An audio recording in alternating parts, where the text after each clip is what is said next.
정확하게 알려면 아직까지는 어려울 테니까 오늘은 살짝만 파헤쳐 보기로 합시다. 사주에서 나와 관련된 인간관계를 살펴보려면 우선 그 사람의 연월 일시를 알아내서 무슨 사주인지 먼저 알아야 한다오. 저번 영상에서 누구든 연월 일시만 알면 일간을 보고 나무사주인지 불사주인지 흙사주인지 금사주인지 물사주인지 알 수가 있다고 했지요. 이제 무슨 사주인지를 알았으면 음양오행이라는 것을 알아야 하는데 오늘은 음양오행에서 오행이라는 것을 알아보고 오행 간의 상생상극관계를 알아보도록 합시다. 오행 간의 상생상극관계는 사주에서 기본 중의 기본이니 이 표를 머릿속에 딱 저장해주면 정말 좋겠지요. 먼저 나무사주에 대해 살펴봅시다. 나무사주는 불사주를 보면 기꺼이 불의 땔감이 되어 불의 세기를 더 강하게 해주려고 한다오.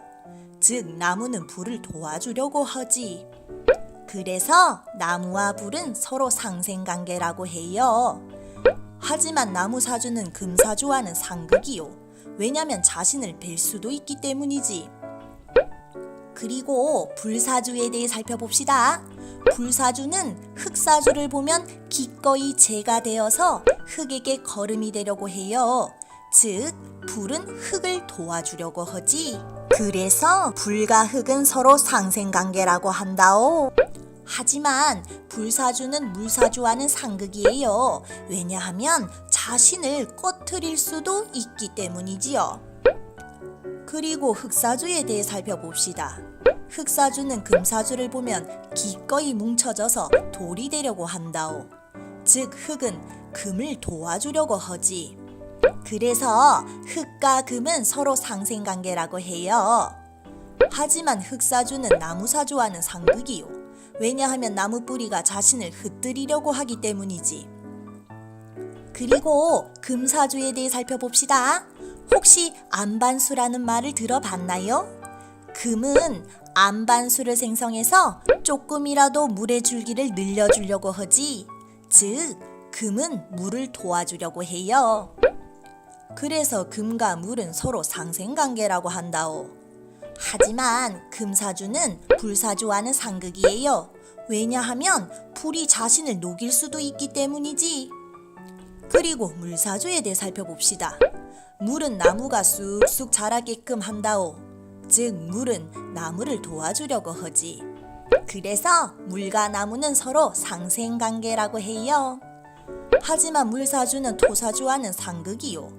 왜냐하면 자신을 흙탕물로 흐리게 만들 수도 있기 때문이지. 자, 그럼 그림을 다시 한번 봅시다. 점선 하살표는 상생관계를 나타내고 실선 하살표는 상극관계를 나타내고 있는 것이 보이지요? 이 그림을 보면서 여러분들과 엮여있는 인간관계의 사람들이 나와 상생인지 상극인지 파악을 할 수 있는 것이죠. 자, 잠깐 이 사람의 사주를 살펴봅시다. 이 사람은 일간이 물이지요. 그럼 이 사람의 사주는 물사주가 됩니다. 만약 이 사람이 어떤 사람과의 인간관계 때문에 힘들어한다면 그 사람은 물을 흐리게 하는 흙사주이거나 뜨거운 열로 자신을 증발시킬 불사주일 확률이 높다는 거겠지요.